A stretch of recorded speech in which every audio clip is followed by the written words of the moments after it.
Hello. All right. The next subject I would like to give a talk. First of all, I introduce myself. I forgot about it. My name is Areesak Chotivichit. I'm a clinical professor at the University of Mahidol Sirat Hospital, which is located in Bangkok. And I haven't prepared this for English language presentation. It's prepared in Thai, but if anyone would like me to speak in Thai instead of English, no one. So that's this Professor Gan, who's the next guy. All right. Nevertheless, we have guests, so I'm going to put it up in English. And robotic, spinal surgery, the role of robotic now and next. Navigated robotic is pretty much the same thing. It's something to help you to operate in spine. Now this day, we can probably use it only to just put a pedicle screw in. Why do we think about it? We hopefully that the robotic or navigated system can increase accuracy, decrease complication rate, reduce radiation exposure. So the surgeon, if we operate on this every day, we don't have to worry about go to the bed at night and go to the restroom. We just illuminated the room. And we also hopefully that we can reduce operative time and reduce hardware inventory because this kind of system that we can be pre-operative planning. Spine, several places that we put pedicle screw in. From now, usually we can put screw in pedicle screw from head to toes, from the cervical spine all the way down to sacrum. Some of them are difficult to put in, such as C1, C2 fixation, which has becoming very popular now these days for a fixation of the instability around the occiput of the C1, C2. It's a little bit difficult if you do open because it bleeds a lot, and we have some guidance navigated system is a lot easier. And hopefully, if the robotic can do this, it will be a lot easier for us. For thoracic and lumbar, not much of a difficult. For people who have experience, we can put pedicle screw in into the thoracic spine without difficulty with several techniques. Open technique, we watch look at the anatomy, and we get a C-arm and put the screw in. Sometimes it's difficult in deformed cases like scoliosis, especially scoliosis with a lot of deformities, such as Professor Q has shown us. In Chinese, a lot of severe scoliosis. That will be a little bit difficult. Sometimes we have to skip the level. Misplaced screw. How bad it is misplaced screw? If it's misplaced outside, you might hit the artery, you might hit the vein, you might hit some organs inside. But if you miss inside, it will probably injure the neural structure.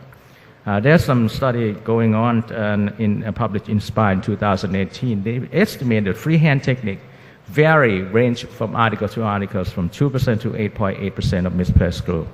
For the O-arm, which is a CT scan, portable CT scan in the operating room, is range from 0.5 to 6.6%. For robotic, 0 to 4.7%. It doesn't seem much of a difference. We'll see how it looks after this. The Navigator system, for those of us who does not really familiar with the Navigator system, only some of the hospitals in our country, Professor Q, we only have a few hospitals that have Navigator system. Basically, it can be a C-arm based, it can be O-arm based or CT scan based. Planning for surgery, usually we use the computer software, and then interoperatively registration. We register what we scan and what we see in the OR to match the scan, preoperative scan. The accuracy is down to 0.52 millimeter within standard deviation of 0.14. Many years ago, I think 25 years ago, when I did my fellowship at Hopkins, we started work on this magic wand. To develop the first Navigator system. At that time, I think it was Brain Lab. The accuracy is 2 millimeters, 2 to 3 millimeters. So it took about 20 years to get to 0.2 millimeters. The O-arm navigator, which is usually we use now these days in several hospitals. My hospital has one. Several of the medical school has one. Down south has one. Long Piaban Hat Yai. Basically, this is a C-arm X-ray. I'll go into detail a little bit. Some of us haven't seen one. A C-arm X-ray, then go into the cell, and then it closes to make an O-arm. So it basically is part of a CT. They have a workstation. We have camera. look at the tools that we put in, and then it showed up on this monitor in axials, in coronal, in sagittal, real time. This is a picture of what we're working now, like this. The operator, the surgeon, look at the monitor instead of look at the patient. Well, once we get this direction, we get the trajectory, and then we look at the patient. This is a scoliosis cases that I've done with my colleagues. This is X-ray of that patient. You see, if we have all these Navigator system, it's very easy to put all these screw in without hesitation. So it's not have a problem with breaching the screw or something. Workflow goes very fast. Now, if we add robotic system into the Navigator system, what do we get? The Navigator system, we have scan, we have planning, we have registration. The workflow of robotic, we just have another thing add up as a guidance and placement of the pedicle screw. This is one of the robotic systems that are available in our country. Many years ago, I think it's 7 years ago, I invited to Göttingen Hospital University. They have several people receive Nobel Prize there. I think Max Planck is there. Anyway, this robot called Renaissance. This came from Israel. And basically, it's a guidance of putting the pedicle screw in. I have a video clip that I took during my trip last time. This is the video clip. Basically, it's like a Coke can, hun kapong, that attached to the frame, the plastic frame attached to the iliac crest of the patient, and railed up the train as a T shape. And then this Coke can run through the spine, and it has a little bit of arm of sleeve, and then stop and the trajectory where it's supposed to be the pedicle screw. And then the surgeon make a stab wound on the skin. The Coke can will take this sleeve to where the screw should be, and it just say, toot, toot, toot, toot, through here. So we put these things in, and the next step is more like we're doing a percutaneous pedicle screw. Now, we tap it in. See, the surgeon have to hold his hand on the sleeve because it's so flimsy. The arm of the robot and this Coke can is very flimsy. It attached to the rail, plastic rail, very flimsy. So he has to hold it tight and drop everything in bullseye of this tube. Otherwise, it will be displaced. And then you can appreciate this is the knockdown to mark the score on before the drilling. And this is the drill bit and the go inside. You can appreciate this is the C-arm. They use the C-arm attached to almost all the time the free, almost as much as we do the free hand.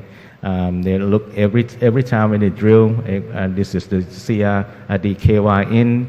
Eventually, everything was removed by hand. You take the sleeve off, and then the robot moves some other places. This case was L3 to L4 pedicle screw fixation with a decompression, but no fusion. And then after this will be more or less like they putting the pedicle screw in. And then this is just a cracking out of pedicle screw. They're doing a percutaneous pedicle screw. I just move out. What about the robotic system? Robotic system in our country, we only have one robotic system available in use in the hospital now, and this is the one that they call a Mazor X from Medtronic. Basically, the robotic system have a workstation here. The surgeon stand here, patient here, and robotic mechanical arm attached to the bed like this. This is the workflow. I have to thank my colleagues from Bamrunglan Hospital. This is Dr. Wittawin. After preoperative scanning, the planning, the robotic arm was attached to the patient bed, and it just moved to where it's supposed to be the pedicle screw should be. This is the L45 T-lift. This is Dr. Wittawin. So basically, the mechanical arm has a little bit more juice, more grip. So it doesn't really move that much. He doesn't have to use his hand, hold the tube, hold the guide. Once they establish the portal, and then the robotic arm move to the other side. So this is Dr. Vilapan. Make a mark on the skin and do this pretty much the same. And robotic arm then move back to the first side. They put the sleeve in. And they drop it in and dilate the soft tissue. Then they put the guy for the drill. It has to drop down, bullseye down into the grip here, and then attach it and knock it down to secure to the bones so there's no slip while they do drilling. And then the drill bit pretty much the same as what we are doing the pedicle screw percutaneously. Yeah. They don't have to use C-arm anymore because it's already marked in the drill bit's already marked how far it is go. Usually it's about 3 centimeters. They put the KY in. This is the sleeve for the KY. And then the KY in.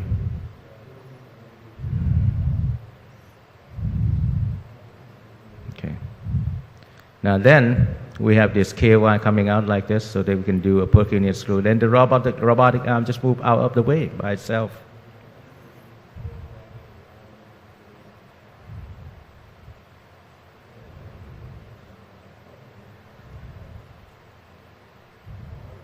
And then they proceed with the regular percutaneous pedicle screw see-through from the monitor here. Now, statistically, there are a systematic review in Eurospy 2014 comparing robotic assistant and fluoroscopy-guided 94 and 92, a little bit larger than just fluoroscopic. But then again, these numbers, does it worth to pay another $2 million robotic system for adding on a couple of percentage? That has to be discussed. Next, what will be next? The robotic spine system hopefully will be multitasking robotic arms, not just to do the drilling, putting the pedicle screw in. It should be able to hold tools like high-speed burr. It should be able to hold tools like punch that we can take some of the tissue out. We realize such as the herniated disc. And obviously, we need the real-time monitoring within the same system, versatility, able to move around the table, not attached to the table. And then affordable, this is very important in order to get utilized of this thing. In conclusion, for robotic spinal surgery now these days will increase accuracy, probably yes, but it's still not 100%. Reduce complication rate if the first one okay, the second one okay. And third one is less exposure to radiation, less operative time, and, although technology is still evolving. Okay. All right, that's all I have to present this morning. Thank you very much, everyone. Any question to ask? Yes, Professor Q. Sorry, the microphone is in the back. So just one question related to malpositioning of screw. So if you, maybe not related to the robotic surgery. I'm sorry, I can't let it. Please speak slowly. Okay, so if you have one pedicle screw malpositioned in spine canal, violating maybe 1/4 spine canal, but the patient doesn't have neurological complication. So do you remove it? Do you do revision surgery for this? Okay, so the question is like if I found a misplaced screw into the spinal canal, but the patient does not have any symptom, would I remove it? Is that the question? Yes. Okay. Yes. Well, first of all, for instance, in spine canal, 1/4 of the spine canal. Okay. Well, it depends on when I find it. Intraoperatively, what I usually do with the O-arm system or even the free hand with fluoroscopy. Once I put the screw in every one of them, and then I will recheck. The O-arm, I will do another scan. For scoliosis, we have to scan 2 sessions because it can be cover 6 vertebrae at a time. So I scan 2 sessions. The scan results showed up if there's a breaching of the screw inside the canal. I then change the screw position. If I cannot change because of deformity of the pedicle is not that great, there's no room for changing it, and then I remove that screw. In scoliosis, we are able to do that. We don't have to put all the screw in. So if I find intraoperative, I would change. But if I find it post-operatively, such as a post-op film, it looks like this screw is malpositioned, it's breaching inside, or sometimes breaching outside. If the patient has no symptom, I would leave it alone. But I will tell the patient one of the screws is a little bit off the position that we would like. That's all I would tell the patient, just in case the patient goes some other doctors dealing somewhere down the line, and the other doctor said, well, one of the screw is out of the places. And did your doctor tell you anything? If I don't tell anything, then it doesn't look good on me. Yes. Yeah. If I have such a situation, after surgery, if the malpositioned screw is the concave side, probably I will propose a revision. But in the convex side, maybe I leave it alone. I'm sorry, the left side, right side in the on the diaphragm? concave side, if it is in concave side, maybe I will do revision surgery. I remove the screw. Uh-huh. But if it is a convex side, then maybe I leave it. Yeah. As you did explain to the patient and the patient's family. Yeah. Well, if it's come to reaching the screw out, take the screw out, whether that will be a convex or concave side, I rather lost a little bit of correction rather than having the screw poking inside the canal. Any question?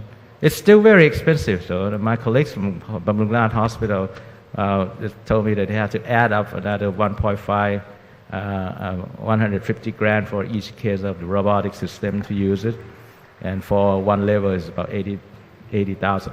Okay, would like to stop now. The next speaker would like to invite the next speaker. I go back to that one. Warawat is here. Okay, Warawat.